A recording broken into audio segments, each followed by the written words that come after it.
All right, should be live. Let me go full screen. Can I? Or is that not possible? One second, let me just try to figure this out for myself. Oh, there we go. Grand. Even though I've done this a million times, it still makes me kind of anxious. So can't do anything about it. Unless if I would have prepared, then I could do something about it, but I didn't. I just had this urgency to make a video. I can't describe it. Or maybe I can. It feels like I'm missing something, or something is wasting. Something is fleeting, and I won't get it unless I make a video. And so I urgency. That I can only describe it as urgency. So anyway, I was thinking about how about let's make a video a day, And then I had another idea. How about from those clips, there's a bit of lag time, so I enjoy moving my hands and seeing my hands move at a slight lag time.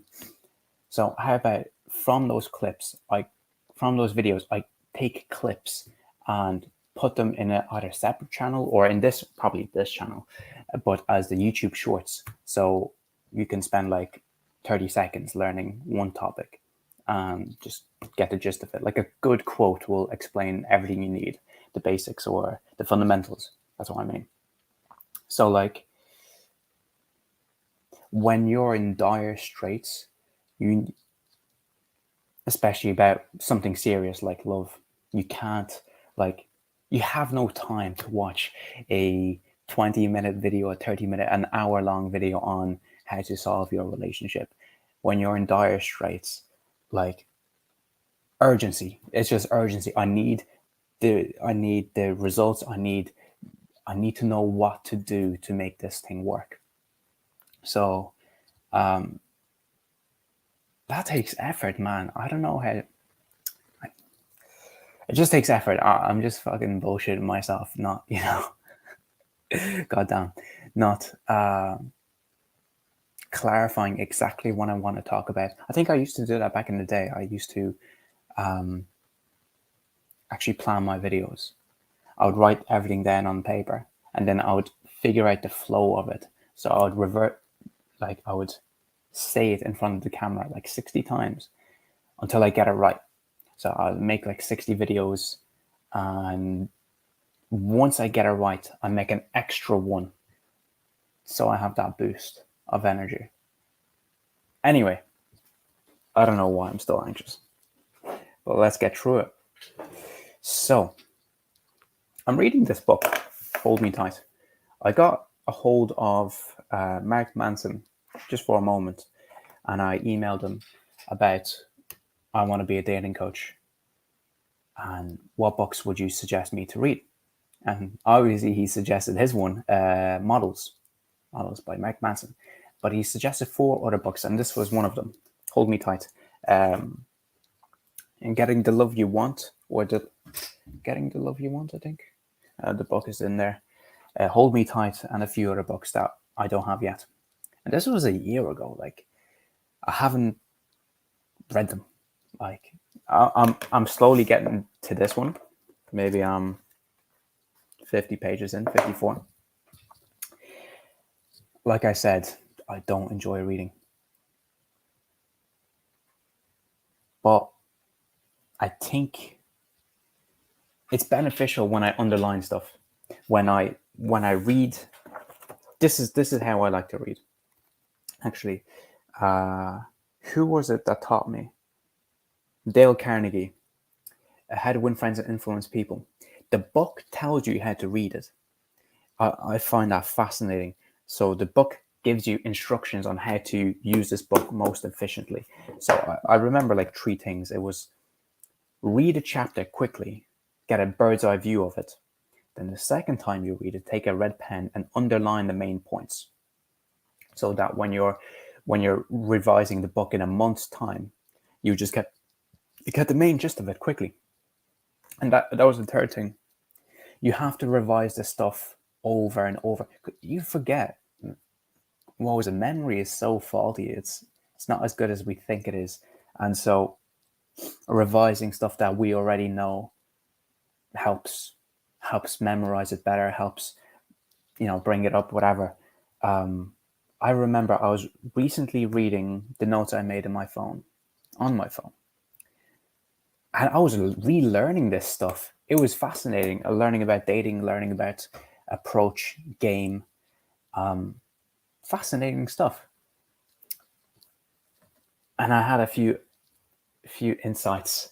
I was thinking, game, like, I can't shit on game. Game is it's called the game because it's a game. It shouldn't be considered work. You're not supposed to be considering yourself like, oh, I have to do this, I have to talk to people, And also another insight, it's advice. They're not rules. It's not like science. Do this, and you get X, or do this, you get Y.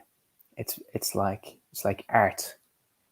There are rules that generally work, but you can bend those rules. It's more advice. That's what I would say. And in the beginning, when I was 17, 18, I needed game. Well, I needed something that would fulfill that hole inside of me. And game was the vehicle I used to fulfill that hole. Did I fulfill it? Maybe partially.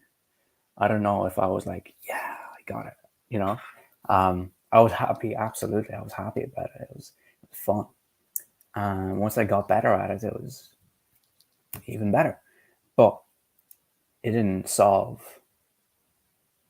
the whole, if that makes sense. Until I finally started realizing, old truths stick around because they're true. You sift out through all the bullshit, and old truths keep popping up. And one of the old truths is like, you can't love someone else until you love yourself first. And so I was like, hey, like, what if I just learn all the old truths? Do I get like a one up on life, and I'm one up on everyone else? Have a better head start because I'm still young? I think, see, what part of my mindset is, I don't want to fall into the trap that everyone else is in, knowing that, falling into the trap that money can buy happiness or whatever. Like, obviously money is useful and whatever. It's a tool, it's an amplifier, but like, I wanted to get one up on people and not fall into the traps that everyone else does just because of human nature. And so it's part laziness and part laziness because I don't want to feel uncomfortable. I don't want to waste time. I don't know if that would be part laziness, waste time, because I wanted to leave school as fast as possible.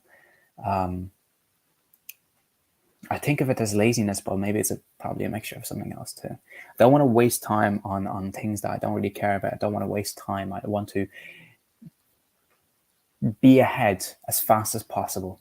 And so, I printed off Jordan Peterson, his 12 rules for life, and the other set of 12. It actually came from his post on Quora. And how many rules were there? Like 24? 40 rules. I printed them off. And so in the two books that he made, he just elaborates on on 24 of these 40. Some of the rules were written twice. So I don't know if I got the exact copy, and there's a few spelling mistakes. There were a few spelling mistakes. So I don't know, maybe someone rewrote it and I got like a copy. So I don't think Peterson would make those easy mistakes. Because the way Peterson writes, he has two monitors. On one monitor, can I even talk? He has a chapter that he's thinking about. He writes, I think this is how I might get this partially wrong, but the gist I'll probably get right. He writes a sentence, then rewrites it, probably takes him 6 to 7 times until he gets it right. Then he goes to the next sentence and rewrites it. Then once, like, I'm forgetting why he had 2 monitors. I remember that was important. So I am missing something. So he rewrites the sentence, each and every sentence in his book, until he gets like a sentence, then a paragraph, then a page, then a chapter. And so maybe he rewrites it on the second monitor. Maybe that's what it was, possibly. So to get a 1-up on life, I was just like, why not just like read the old truths? So these are the 40 rules that Peterson wrote, but I didn't print out, but oh no, I did, but I left it in Ireland. I misplaced it. I had what are they called? Yeah, old truisms, sayings. Is there a better word for it other than sayings? I forget. And I thought, oh yeah, I'm gonna implement these, and I'm gonna have a 1-up on everyone else. I'm gonna start the race closer to the finish line. There is no finish line. It's you're human, so you'll obviously make these mistakes. Maybe less, but you'll obviously make the mistakes. Like thinking money will bring happiness. And financial angst is always present, you know? Oh, it's always there. Angst is always there. Uncertainty is always there. You can't fix that thing. It's like, I forget who said this exactly. It's one philosopher said this, beautifully explains what I'm trying to explain. No amount of learning how to control your emotions and whatever can stop you from getting a fright when someone jumps out from a corner. I think it was Seneca. It probably was Seneca.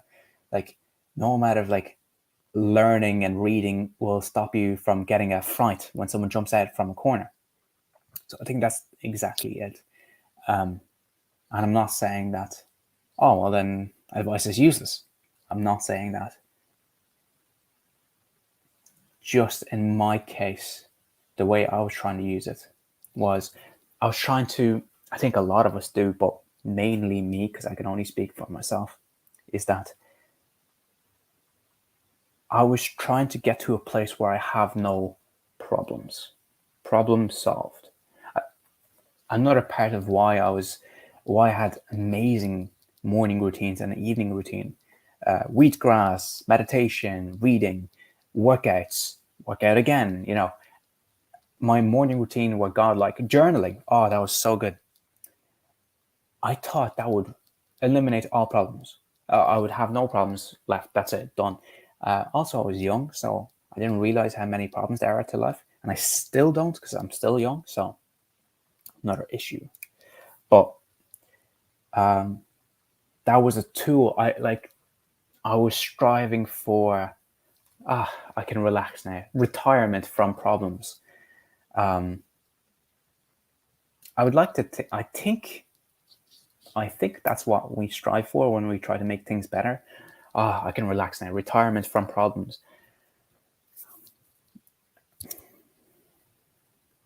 I think you do in a certain way, but you don't in another way.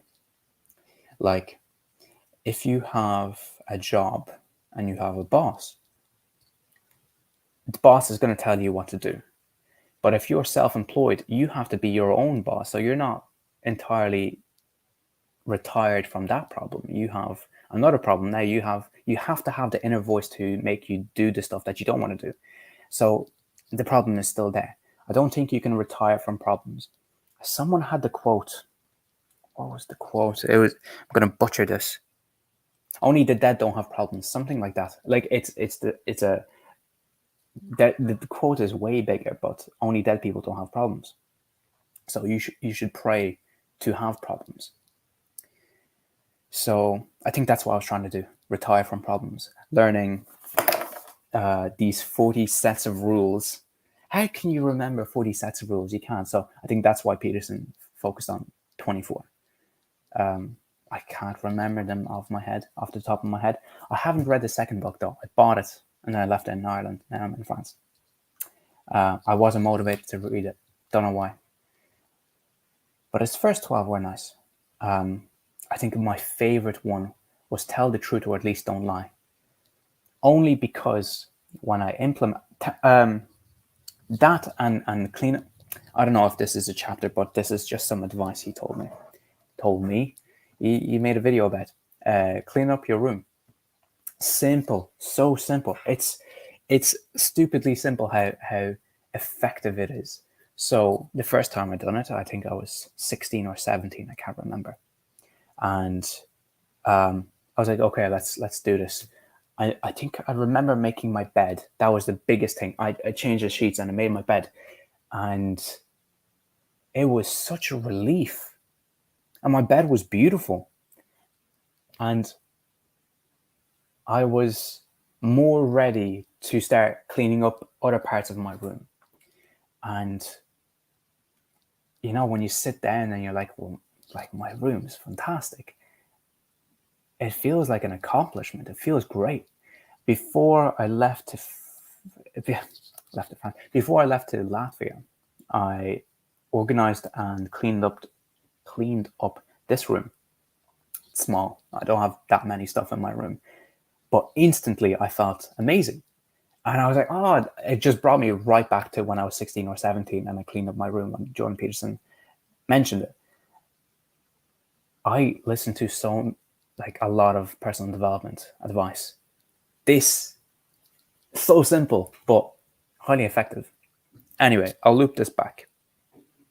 I wasn't intending to talk primarily about personal development, but it's just something that I'm used to. So, Hold Me Tight by Dr. Sue Johnson. The first part of this book talks about how vital love is and what love is actually. And he was talking about, or Sue was talking about how kids, it was documented in Rome, in America, in the 1940s and whatever, in the 19th century, that children would die of sadness if they were orphans. They would just die of sadness, even though they were nutritioned, but they lacked. If they were nutritioned but lacked emotional connection, they would die from sadness. And then I was like, cool, but I'm, not a child. And then the author answered that question. Okay, well, what happens when it goes later on in life? I actually underlined it. It was, it just hit the nail on the head. It was talking about callousness, and callousness being like, I'm never going to be hurt again type of deal. When that type of thing, when you're like, oh, there we go, found it. I will never be hurt again. Desperation and rage. Yeah, okay, so behind the mask of indifference is bottomless misery, and behind apparent callousness, despair. Bowlby's young charges were frozen in the attitude, I'll never be hurt again, and paralyzed in desperation and rage. So that's what happens. He was talking about attachment theory. Sue. Why am I always saying he? Yeah, before that, I said he again. Before that, Sue was talking about how in 1760, a Spanish bishop was writing to his superiors, noting that children would die from sadness in foundling homes. They died in droves. And later on, in the 1930s and 40s, American hospitals, they talked about how orphaned children deprived only of touch and emotional contact died in droves. I was like, oh man, that's interesting. I didn't think that was terrible. I thought that was interesting. But then I was like, okay, what happens to adults? Well, then they become callous, and they don't know how to connect with an individual in a relationship. And then later on, why am I always saying he? Later on, Sue is a woman's name, isn't it? She it talked about EFT, which stood for I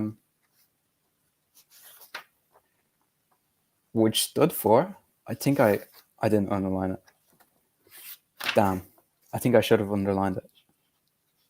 It was basically getting people to show their soft side and connect emotionally. So Sue, or who was doing the study? Probably Bowlby. I'm not too sure. Oh, someone was doing a study. No, it was Sue. Sue was doing a study that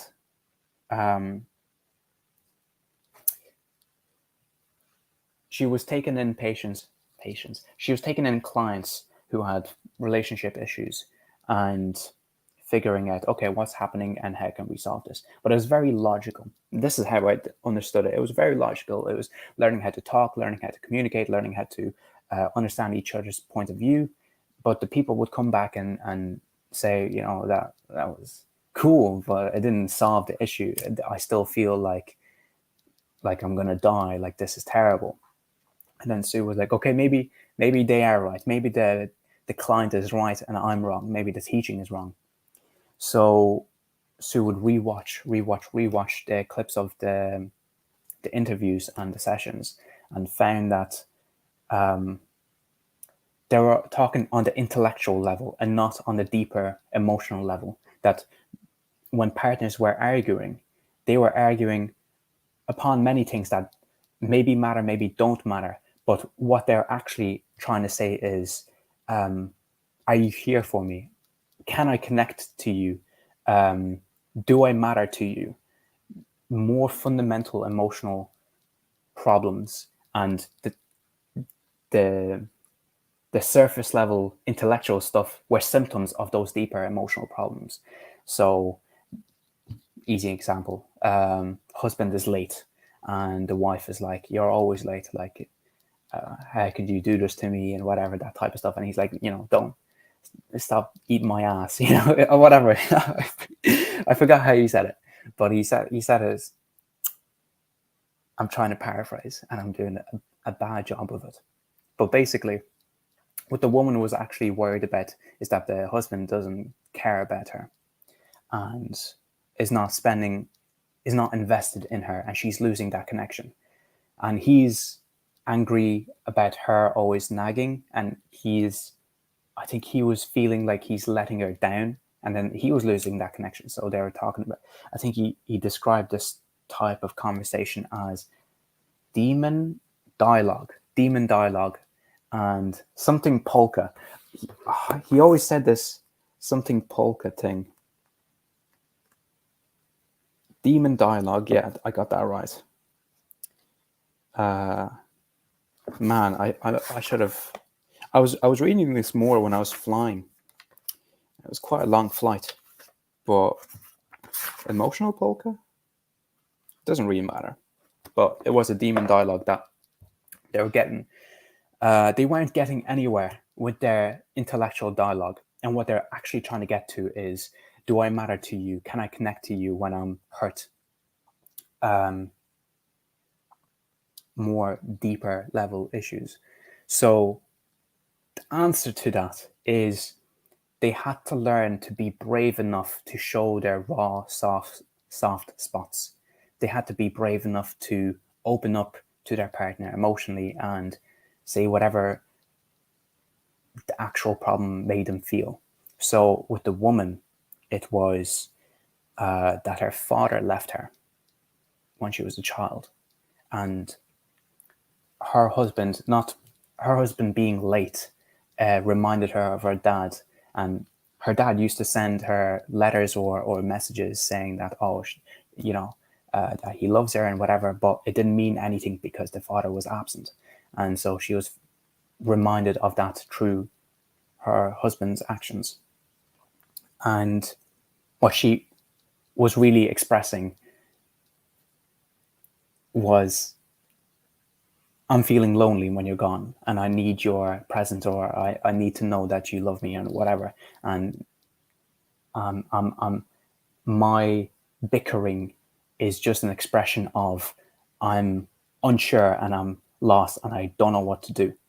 And Sue was explaining how love is more of a shelter to life's turbulences, shelter to the storms of life, and how love is the pinnacle of evolution. Evolution. I don't know how to say that. Probably evolution. It's the pinnacle of evolution. Maybe that sounds a bit more right, because life is always going up and down, and it's the emotional connection between two people that can get you through tough times. And then Sue mentioned there was a clinical study done with partners, and so one of the partners would sit down on this chair, and the scientist would say that they're going to be electrocuted, but they won't be told when, or they won't be told if they actually will be, like throughout this. There are multiple clients, multiple test subjects, whatever, and so some of them will be electrocuted lightly, not obviously till death, but they won't tell them who will, and they won't tell them when. So they measured that the person would feel anxious. They saw that in the brain. But when the person was holding their partner's hand, they noticed that their anxiety level dropped dramatically. And that can be told by how much they love the partner. So if you have a better connection, that anxiety dropped dramatically than if you had a partial connection with the partner. And when they were electrocuted lightly, even the pain was minimized. They reported feeling less pain when they were holding their partner's hand, even though they were electrocuted. So Sue was saying how vital love is, and how it can protect us from not only emotional pain and not only the turbulences of life, but also physical pain. But also that emotions can feel like physical pain. And I think Sue was saying how one of her parents died. I forget who, father or mother, I forget who, but it felt like she got hit by a truck, and it was a physiological feeling. And I think she linked it to the amygdala. I'm getting things wrong now. I feel like I'm getting things wrong. This is exactly why I need to do preparation. But when I have the thought of, I need to do preparation, I'm like, too difficult. No, I'm not going to do that. Let's leave that for later. And then later never happens. So that's exactly why I made this video, or I'm making this video, because later never happens. You leave it off for later, and then 2 months, 3 months pass, and you're like, I haven't made a video. So this is guilt. Guilt is moving me. That's what it was. I was trying to explain that in the beginning of the video. I was like, something is fleeting, something is going. My life, my potential to make quality content is fleeting. I read in the airport. Viktor Frankl said this thing, that happiness and success is ensued. It's not pursued. You cannot pursue happiness and success. It's ensued. It's a byproduct of your deliberate actions to improve something. And makes sense. It does make sense. Though some people recently, I watch a lot of inspirational content. Recently, the new stuff was you have to pursue success like it's air to breathe. That's what, something like that. That like success has to be like air for you, that you cannot live without it. Money or success, like it was probably one or two of them, or both. One or two of them, or both. Man, I'm not making sense. But it has to be. You have to, pursue it like it's air, and that doesn't really follow Viktor Frankl's rule or suggestion that it's ensued. That is not, you don't get it directly. And with happiness, I know that you can chase desire, you can't chase happiness. I know that from the gain perspective, that you can get desire, you can get pleasure, but you can't obtain happiness. And I also noticed that whenever this is hard to say, this is really hard to say.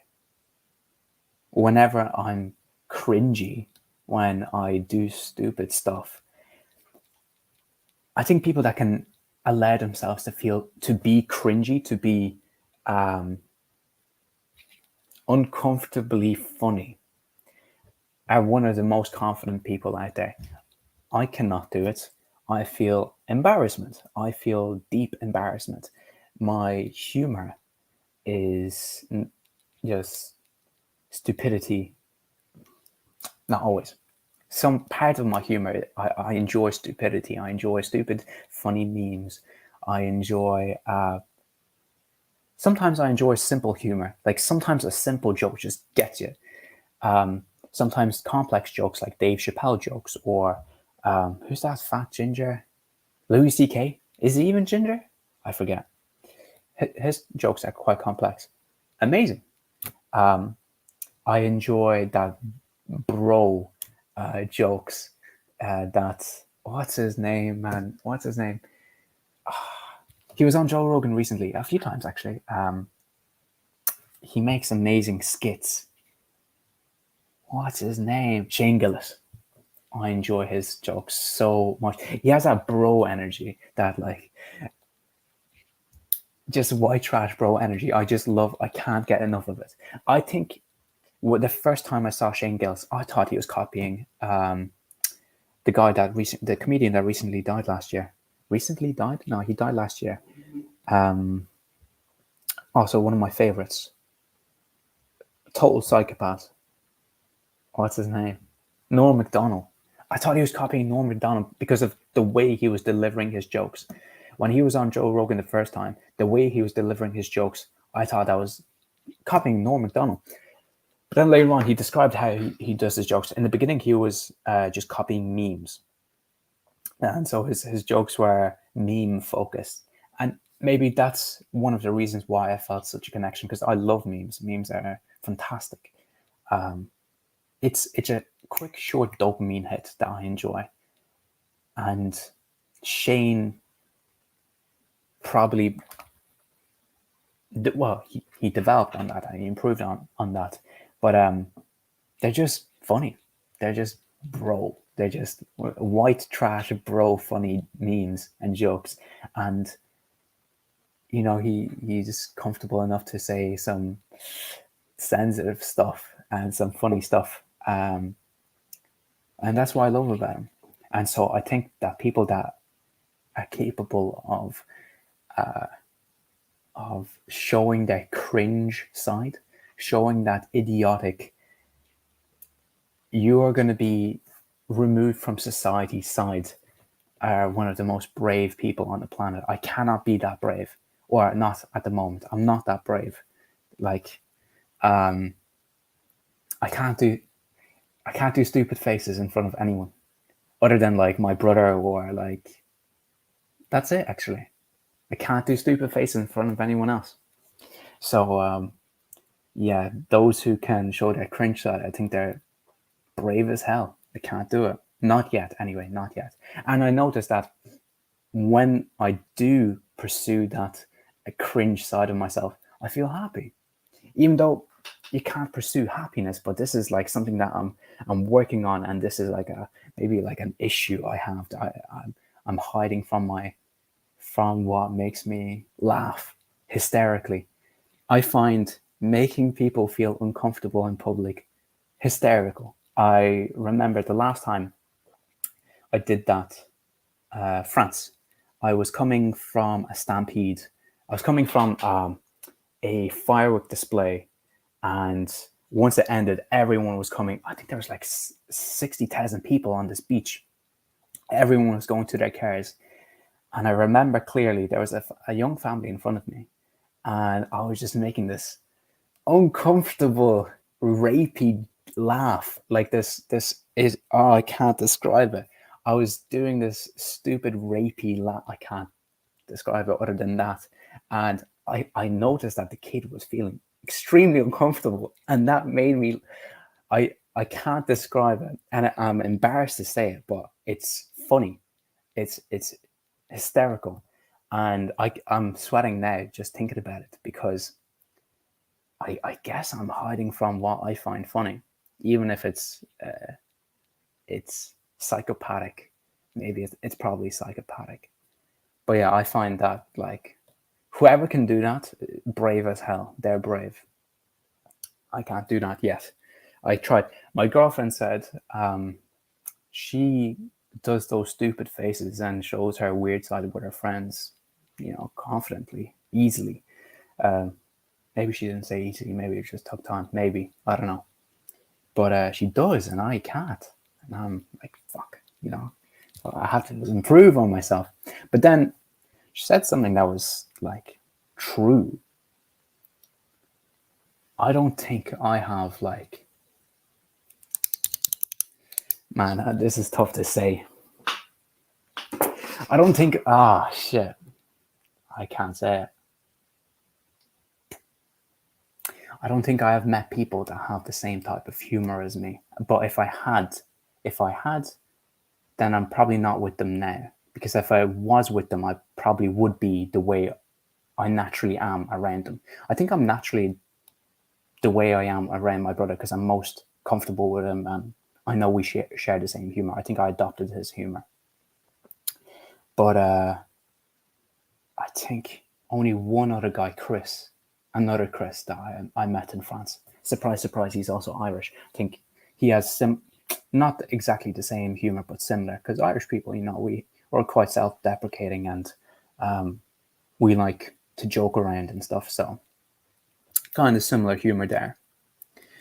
I don't know how the hell that this went from talking about love, from talking about love to talking about humor. I don't know how that happened.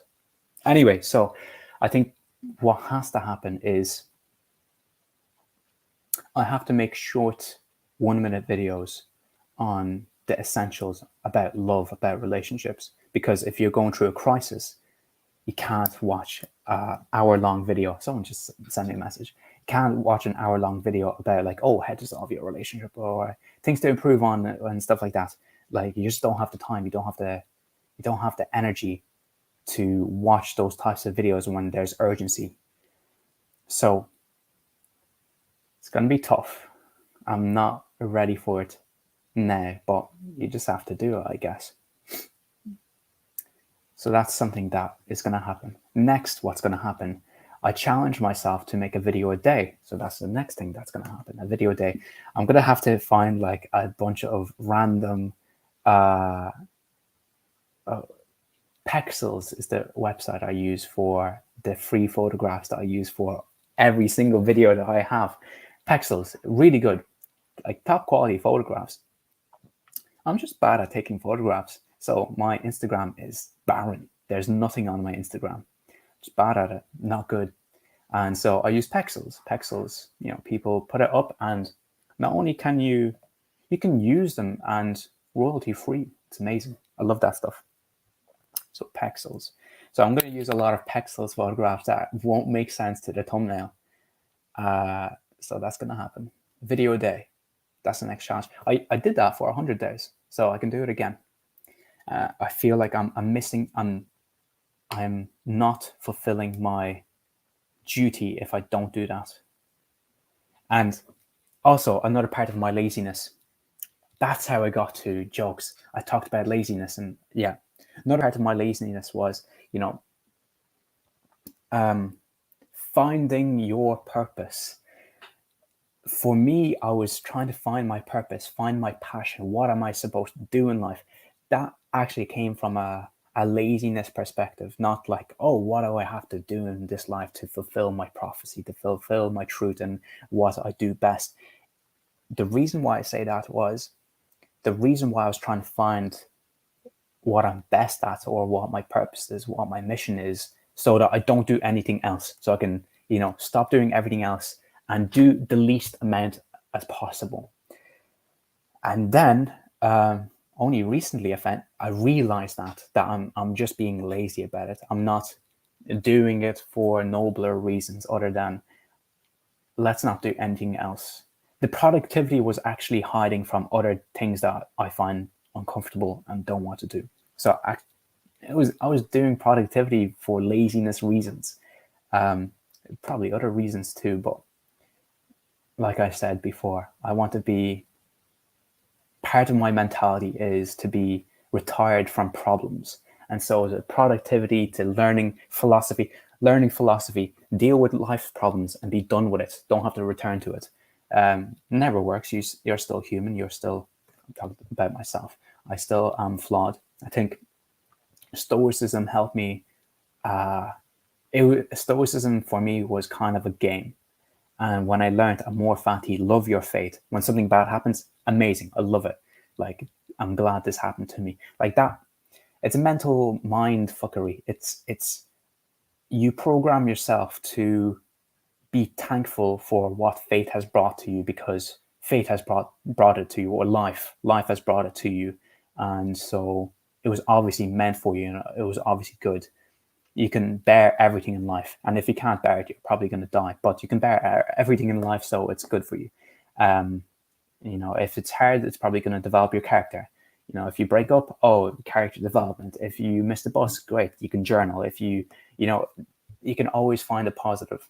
And things that you can't control, good, I can't control them. I'm just going to do what I'm just going to focus on what I can control. So Stoicism for me was a way to deal with those uncomfortable feelings of, oh no, I want to deal with all my problems and be problem free.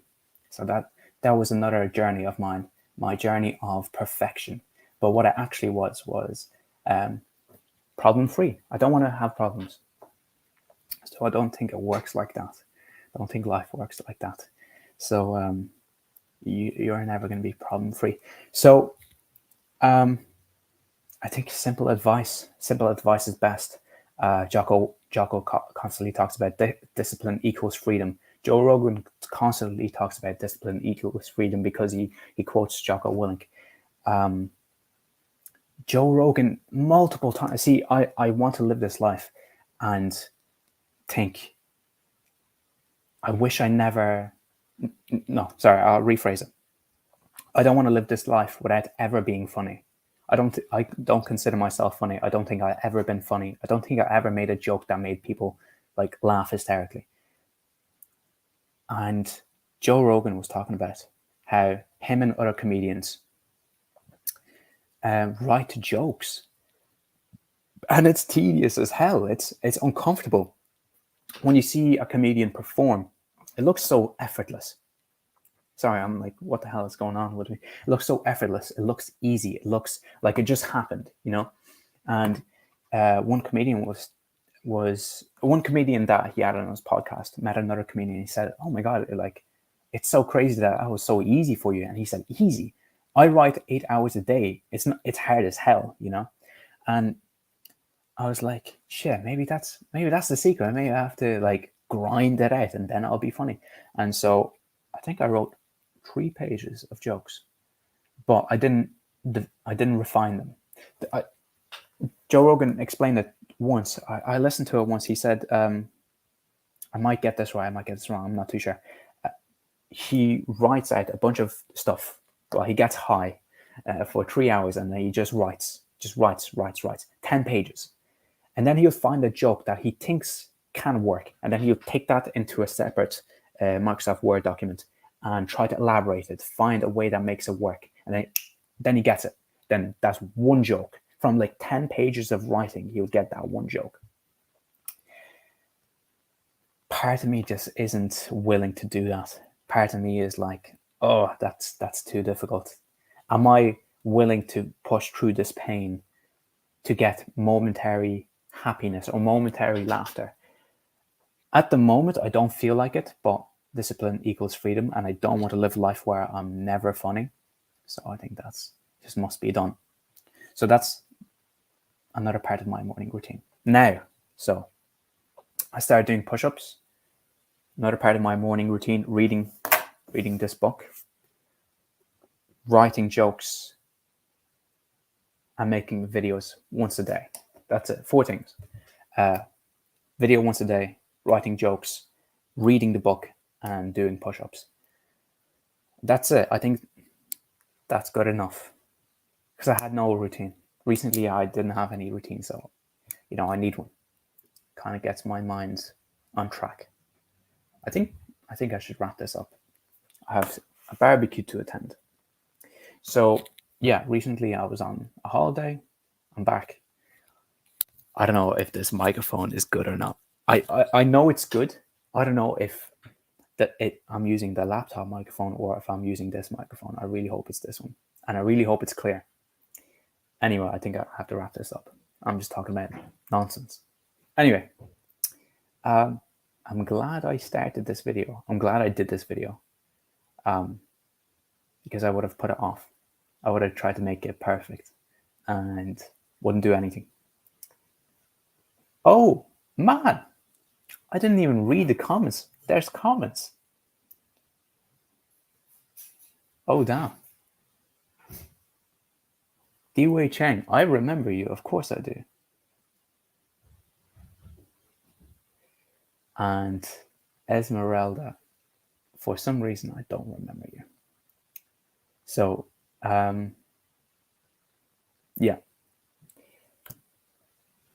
Yeah. That's it. The Hinton. I remember you, man. All right. Yeah, that's a wrap. See you guys.